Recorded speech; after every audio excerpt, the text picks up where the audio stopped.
Good morning, everyone. Just want to welcome you to a webinar today, Become a Thought Leader, Easy Way to Increase Your Brand Awareness by Leveraging Your Expertise on Social Media. Um, this is the last of our webinar series this fall, and we've been pleased to be partnering with Alchemy Communications to offer the series. Leading today's webinar is Kathleen Kulacek. She's the founder and CEO of Alchemy Communications, and she has a strong background in media, PR, and digital marketing. So, well, and this webinar is being recorded, and we'll be sending you a copy of the recording. Please welcome our speaker, Catherine. Thanks, Anita. I threw Anita a bit of a curveball this morning. My colleague Drew was supposed to be here, but he has another project he's working on. So thank you all for having me. I'm going to be talking about becoming a thought leader today. Alchemy Communications, I know some of you have been to see Drew speak before here.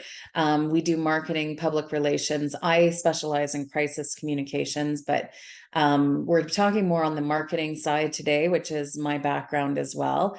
We work with lots of nonprofits, lots of small to medium-sized businesses and municipalities. So we're kind of a bit of a niche organization, but half of our business at any given time is corporations.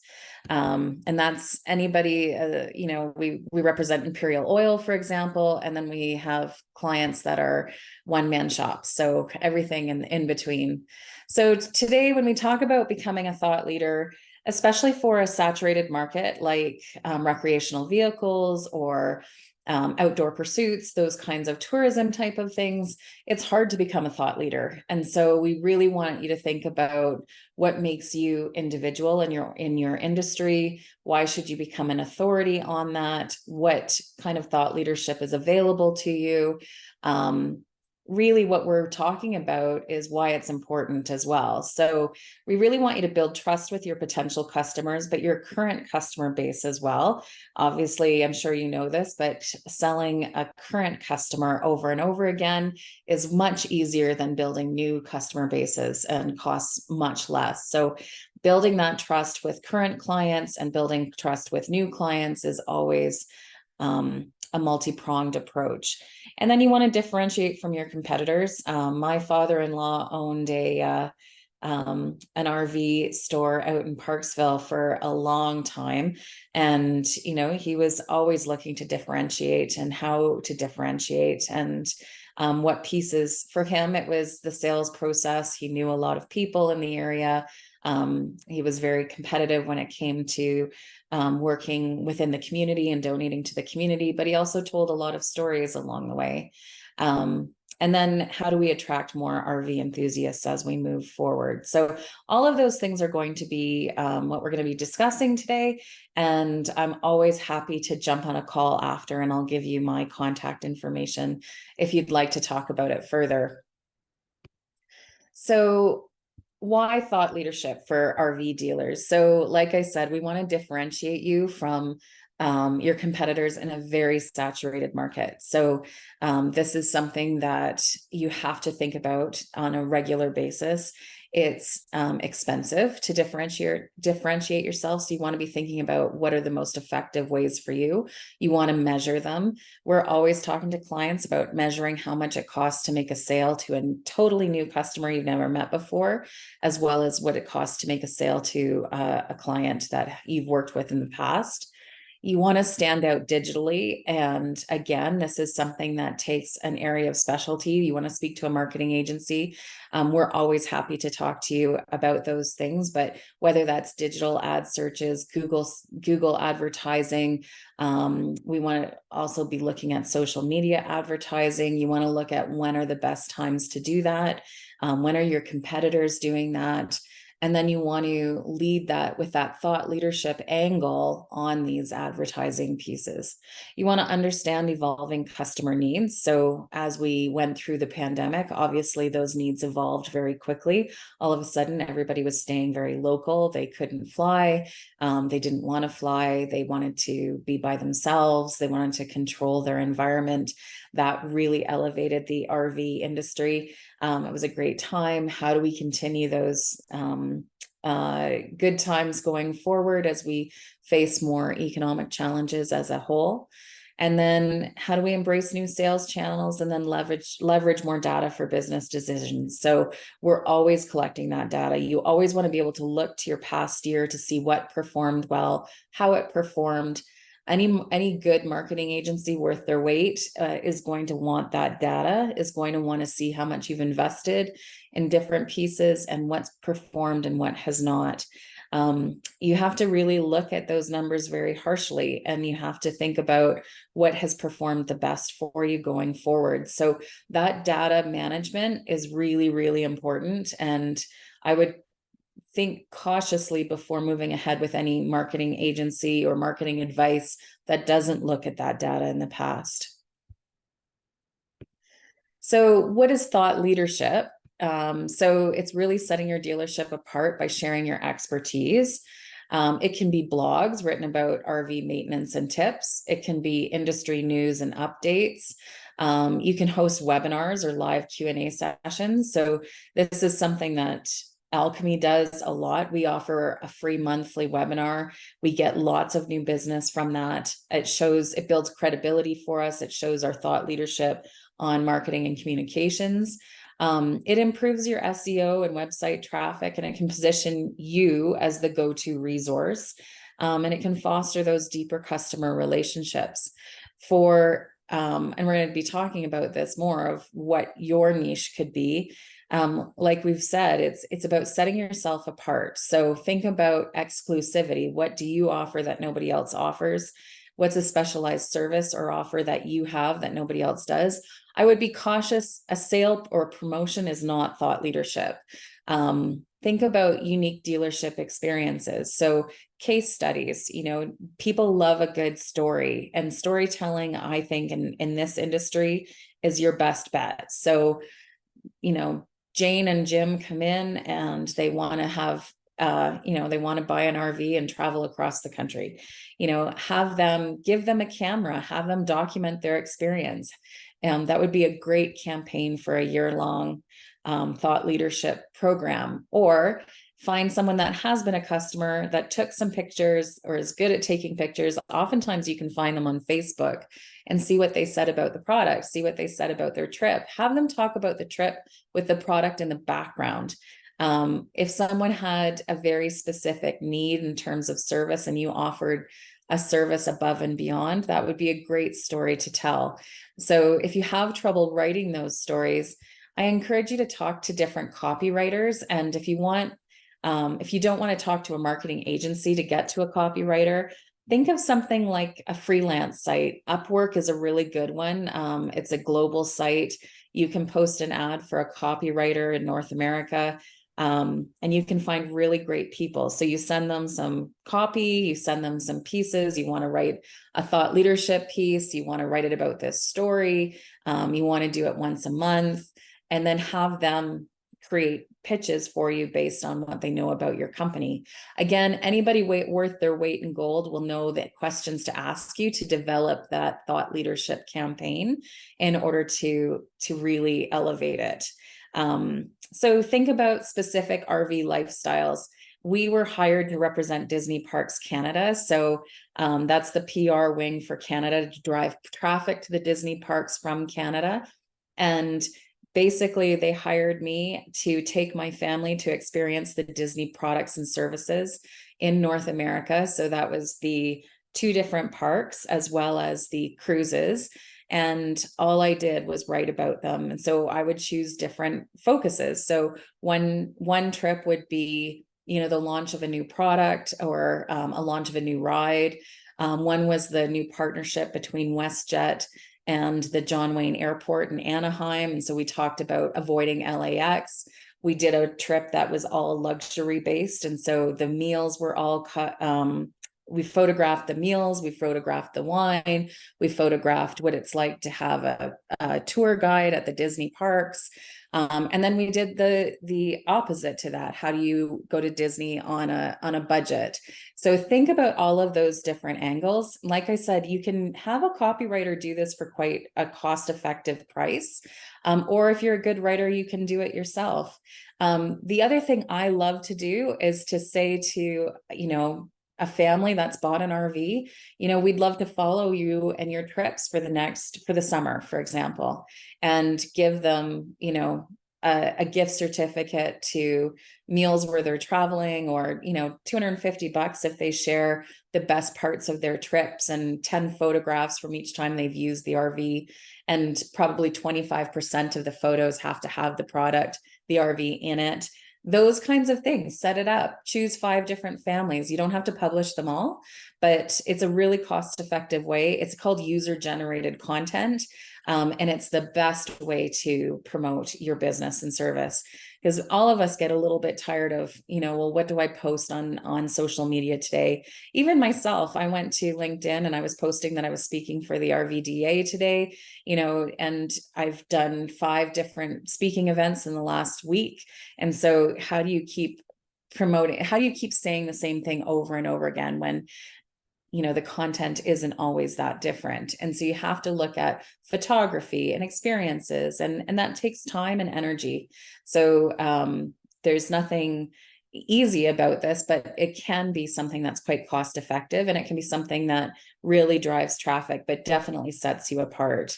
And then obviously any kind of niche markets that you have an opportunity to discuss, eco-friendly RVs, compact models, those kinds of things are always great stories, always perform very well.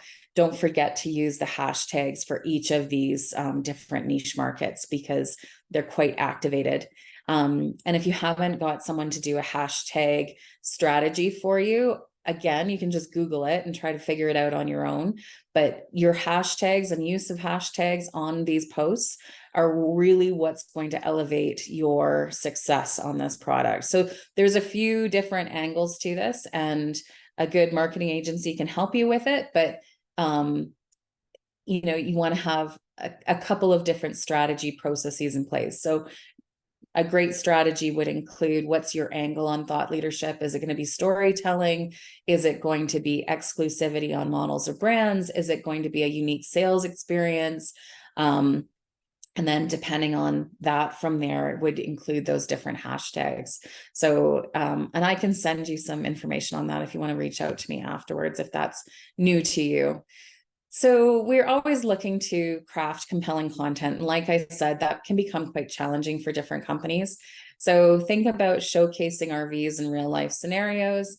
That user-generated content is always great. You want to vet it first. So you never want to let, well, unless you know the client very well, usually you wouldn't want to let someone just post content directly to your site.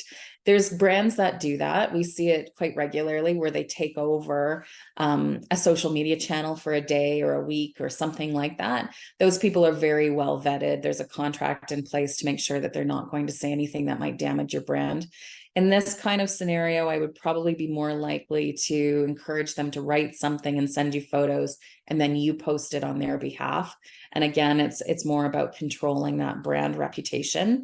Share stories of those epic road trips. What's the music list that they listen to? People love downloading Spotify music lists. What are the top photographs that they had? What are the top features that they saw? And it should be something that's unique. This was the best restaurant, we had the best burger, or we had a beer out in front of our RV watching the sunset. Take a picture of that. Those things are just awesome storytelling experiences. So any kind of success story from a satisfied customer, video testimonials. The only thing I want to warn you about with this one is customers hate getting on camera and taping themselves and sending it to you. When you ask for it, a lot of people will say yes, and then you'll wait and wait and wait, and it never comes. I prefer to again help them with that if they do agree to do the video, because people get pretty hung up on what they look like, what they sound like, those kinds of things. So we try to kind of grease that a little bit and make it easier for them. Customer spotlights, this is a longtime customer. They've bought 3 different RVs from us. We've watched them as their children have grown.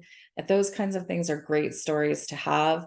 Shareable reviews. So you get a great review on Google. I would always share those on social media. But creating that content that resonates is really what you're going towards. So FAQs are always good too. Common customer questions. What's the difference between this or this? What's the, gas mileage on an RV, blah, blah, blah. So those kinds of things, they can be done quite simply.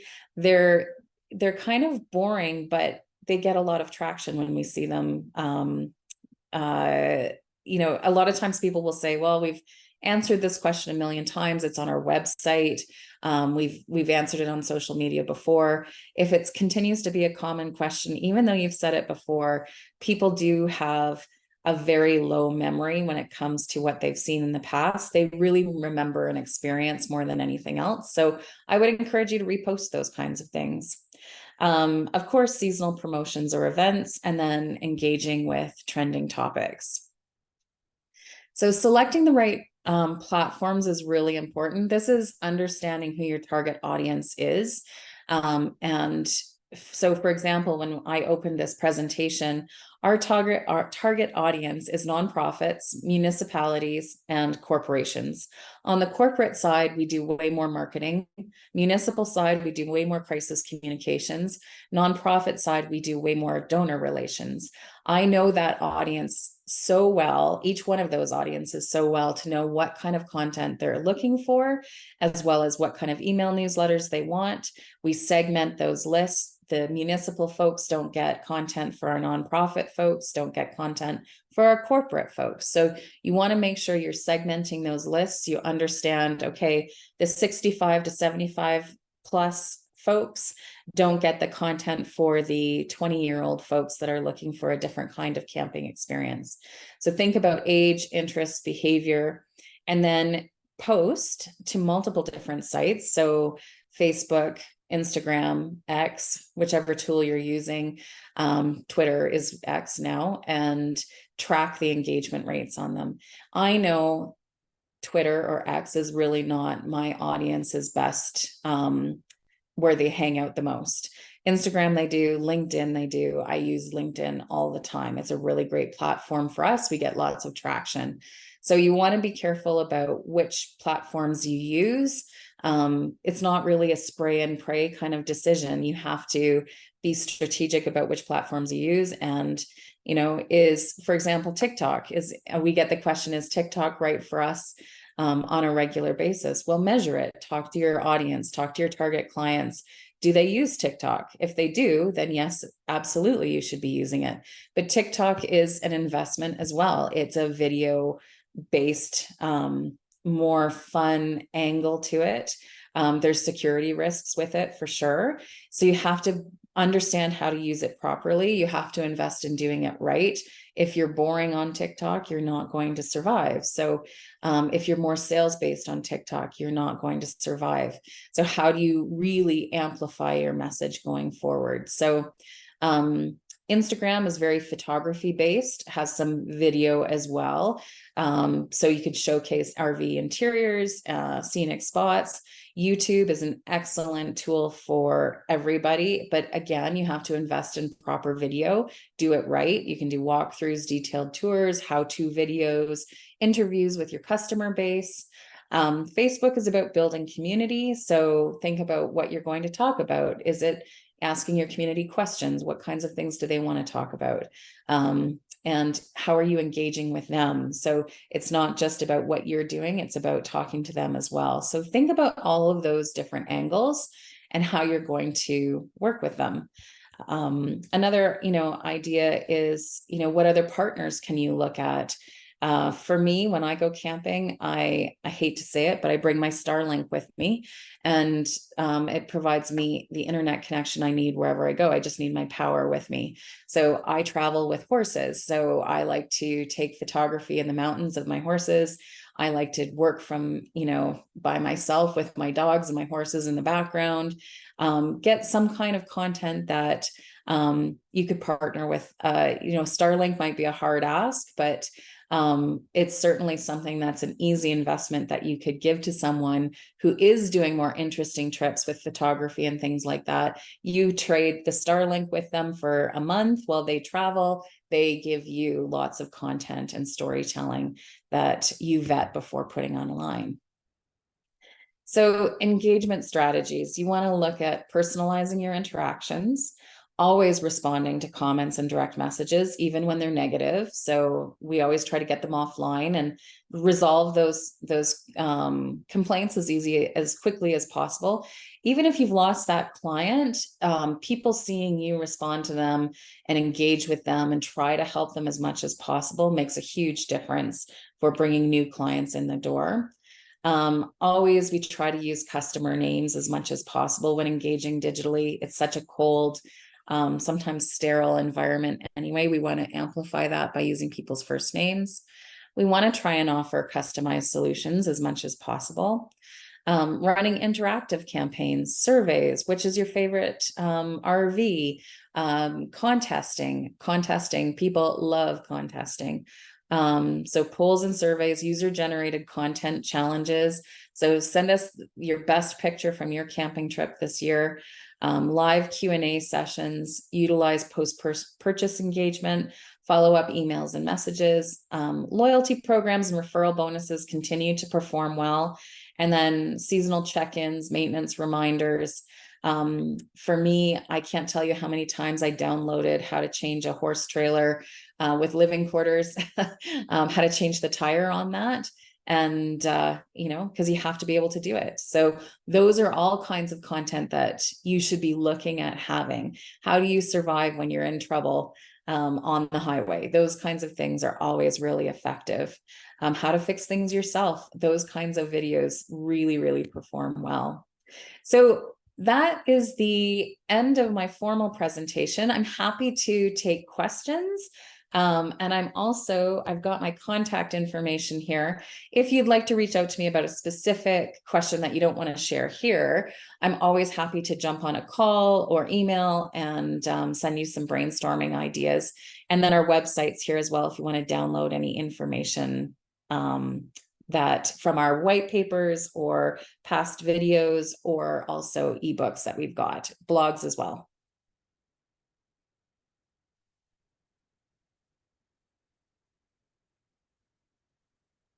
We might have a quiet group this morning. Norm says, we used to feature the Disney RV parks. Fort Wilderness was always a popular article in RV Lifestyle magazine until they booked all the campsites and stopped promoting in the RV magazines. Oh, that's too bad. Yeah, but it's a great partner. So you think about who else has partners that might be a good fit for you as well. For us in my neighborhood, I live out in the country, but there's a farmer's market that has a campground connected to it, and they partner with different organizations in order, again, they're looking for content opportunities as well. So think about who would be a good partner for you. It doesn't have to be an exchange of money, it's an exchange of content. And so think about all of those different opportunities and work with them to go forward. The parks, Parks Canada is another partner I'd be talking to. All of those different outlets, they're looking for content that you can share. So what are the opportunities that you can look at? And then of course, private campgrounds. I would be cautious about building too much of an ambassador program. You want to make sure it's manageable. So maybe pick one or two to test out, see how it goes, measure the success, and then go forward from there. Thanks, Norm.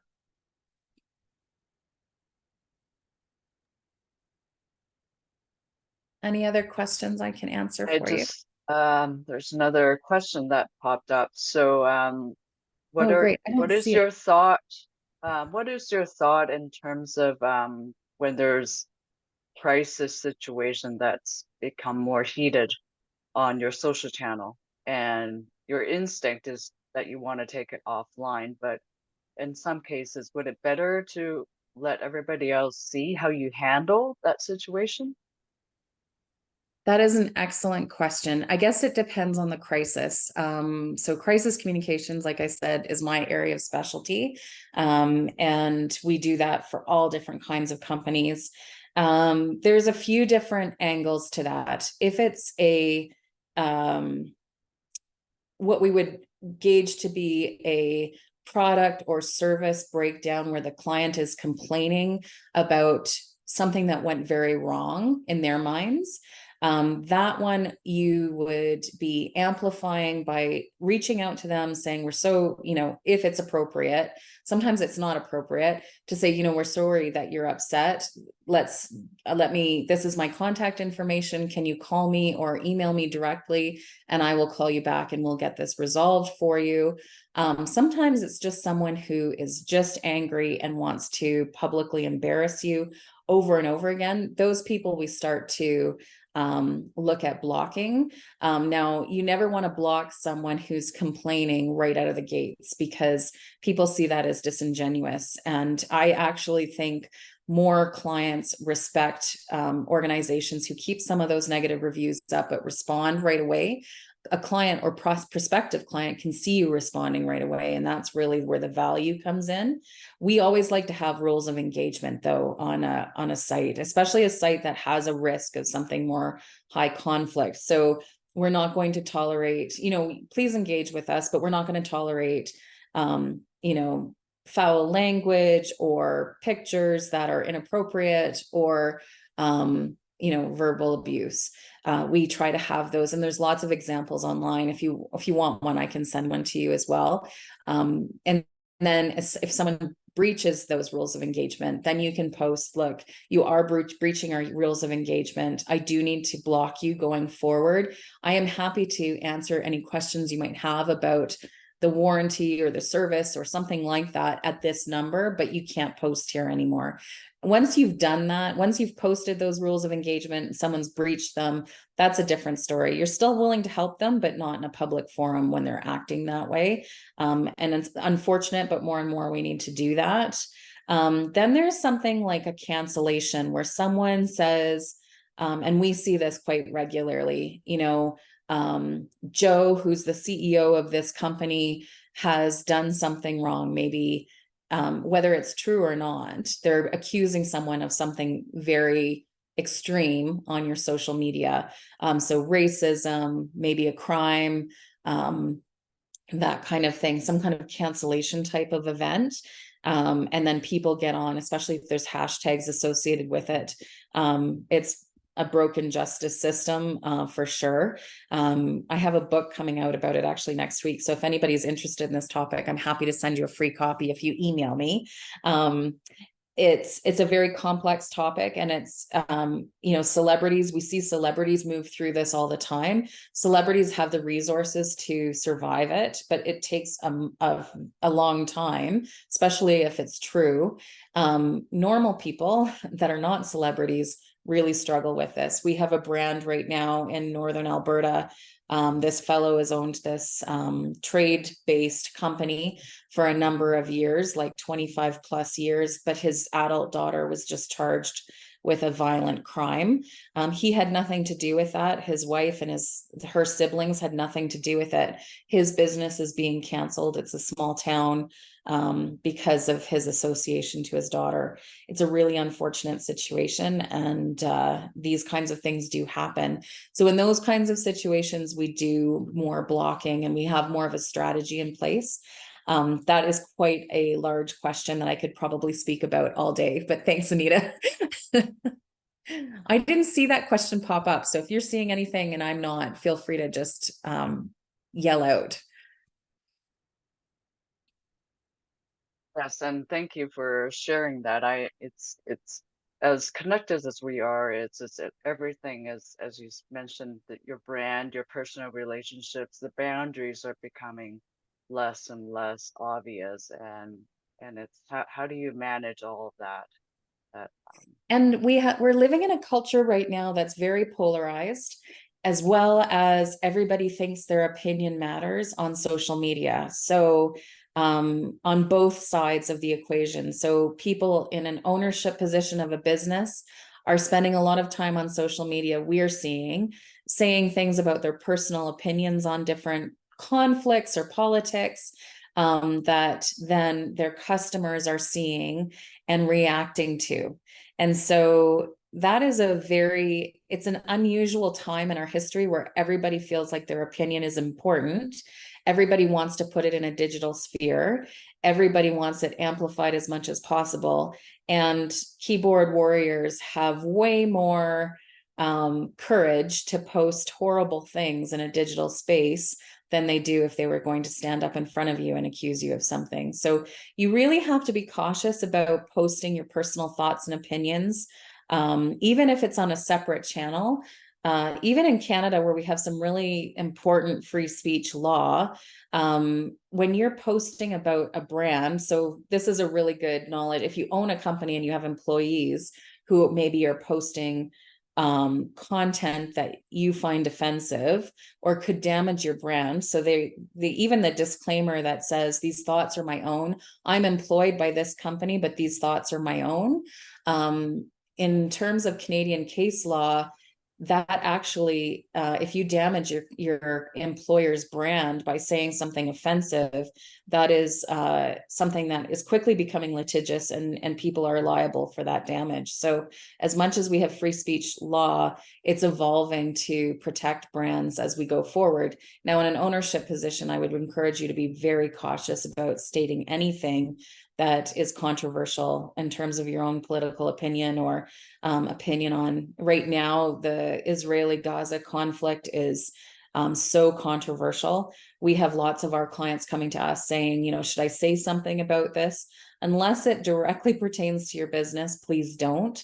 Unless you have a very clear understanding of the history of that conflict, and unless it's meaningful to you in some very large way, be very cautious about what you're saying right now. People are organized on this topic, they are networked, and they are attacking, and we should be all cautious how we're moving forward through that. is that in line with how you show support in terms of, different conflicts that are happening, or even community groups? Because while you show support for one side, you may be interpreted as Absolutely. wrongly by some other sides. Yes, exactly. So, like I said, we're in this very polarized world right now. Everybody has picked a side on every single topic out there. And it has to, from my perspective, you have to be willing to put everything on the line with your reputation by choosing a side. And sometimes people will say to me, this issue is that important to me. I am willing to put my entire business on the line for this issue. And then that's, good enough for me. If that's, I will do my best to support them through that. But they have to understand the consequences of that. So, for example, I have a client right now that's a lawyer. He's a Jewish man who grew up in Israel. This is important enough for him to be public about it. We're supporting him through the chaos of it, and the attacks of it. But it's now a security risk for his family. It's a security risk for his employees. His clients are choosing whether to continue or not with him. Some have chosen to not continue with him. I want you to be very cautious. And like I said, the consequences are great. So make sure it's worth it for you. And it could be something as simple as how you refer to diverse populations or marginalized communities. For example, we've represented Calgary Pride, and anybody in those communities have advocated for each other for decades. They have felt marginalized and have been marginalized, and so they're ready to protect each other. There is no due process in this situation. So if someone feels slighted, people support. And so support looks like different things to different people. And we see people behaving differently than they would have in the past. So really, and especially online. So be very cautious about your thoughts and feelings on different things as you go forward, and how you say them to each other.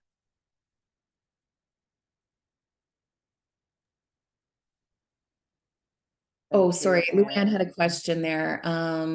What are your thoughts on salespeople having their own Facebook business page? For example, John Smith at RV Store, page created by company with access given to the employee to manage. Okay, so if you retain control, so say John Smith needs to be terminated, if you have control over that page, then I'm totally fine with it. And if John Smith is excellent at posting and is giving you a measurable ROI on that time posting, hey, go for it. I think it's a cool idea. Now, if John Smith retains total control over that, and if you terminate him, he keeps that page and all of the people that were following that page, I would not be okay with that at all. So I would want to control that. I'd also be monitoring it and measuring it. I'd want to make sure that John Smith's digital history is clean enough that it's not going to provide you any embarrassment. For example, if John Smith, it comes out that 20 years ago he was involved in a crime, and is now being held accountable for that crime, whether reputationally or criminally or civilly. You want to always have a really good understanding of their digital history. There's lots of expensive tools that will give you a view of that. You want to trust that person really carefully or have total control over it. But in saying that, if you do have control over it and you do think this person's history is really good and they do a good job, I think this could be a really cool idea.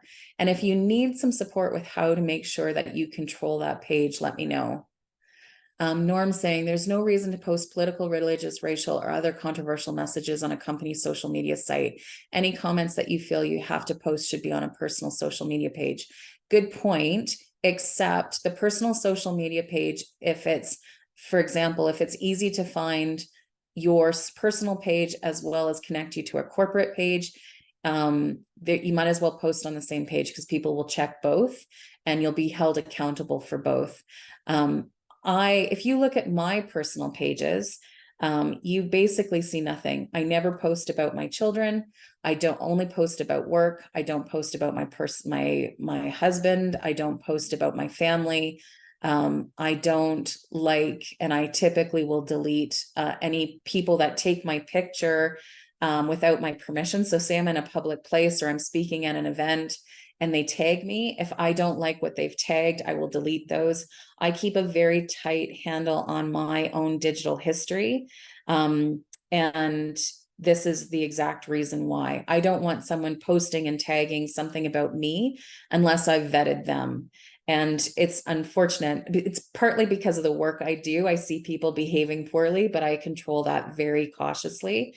I don't think we should be posting our personal thoughts and opinions on different things unless we're willing to put everything on the line, even on personal pages. But I'm pretty controlled on those kinds of things. Yes, absolutely. There's totally a company page, a personal page, and you can make personal pages private. From my perspective, I have the software, media has the software, PR companies have the software, marketing companies have the software where there's no distinction. I can see everything. So be really cautious and understand what can be seen and what can't be, even when it's linked to private. So just be careful about it. And sometimes it's worth it for people. They say, this is what I feel so passionate about. It is more important to me than anything else. And if it is, if you're willing to absorb the consequences of it and tolerate the stress of it, go for it. And it's just like in the past when we've gone to a protest, or we've voted in a certain way. You've made those just decisions knowing what the consequences might be if you're going to talk about them publicly. In today's world, we are so polarized. People are behaving differently than they've ever behaved before when they hear that your opinion is different than theirs. And what I'm seeing is a lot of people aren't listening to opposite opinions in a very constructive way. They are just getting online and saying horrible things to each other. And it's unfortunate, but we're seeing it all the time. Thank you. So just another reminder that everybody should always be aware of what the information they're putting out in cyberspace. Absolutely. Absolutely. So I don't see any other questions. So just want to wrap up this session and offer a big thank you to Catherine, her team, and the entire Alchemy Communications for offering this webinar series. We've learned a great deal, and I want to encourage everybody to reach out to Catherine and her team if you have any further thoughts, and also any comments that you have about this webinar series. Please let us know, and we'd be happy to share more content with you in the future. Thank you. Thanks so much for having us, Anita.